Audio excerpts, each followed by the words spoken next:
Here in the Muslim north of Sudan, there'll be a degree of skepticism about President Barack Obama's positive remarks about Islam.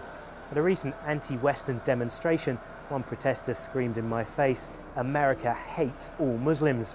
That attitude possibly comes from Sudan's Islamist leadership, and Sudan has been targeted by US sanctions for more than a decade. In one pro-governmental newspaper today, they wrote an article saying America are the biggest criminals in international history. Down in the non-Muslim south, which has fought against the north for many years, they're much more favourable towards the US president. But with a referendum on possible southern independence coming up in January, I think most people in Sudan won't have been paying much attention to the president's visit to Indonesia.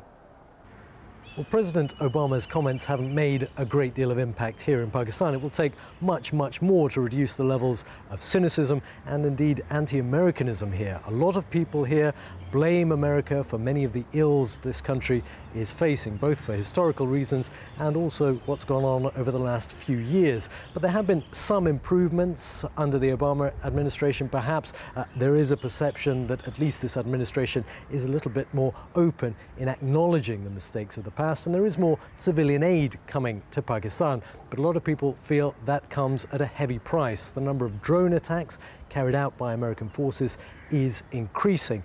And it is through the prism of those things, and not through the prism of religion, that most people here judge their country's relationship with America. Well, here in Istanbul is one of the first places that President Obama visited after coming to office last year, preaching that same message of tolerance and goodwill towards Muslims. But an awful lot has changed in the 18 months since he was last here. I think Turkey is not alone among countries here in perceiving that American power is much less than it was, and they complain about the way in which that power is being exercised, in particular over the Israeli-Palestinian dispute. And Turkey has its own differences with Israel, a real split now between them ever since the incident in which 9 Turkish citizens were killed aboard an aid flotilla. Many Turks feel that the US has been too supportive of Israel over that.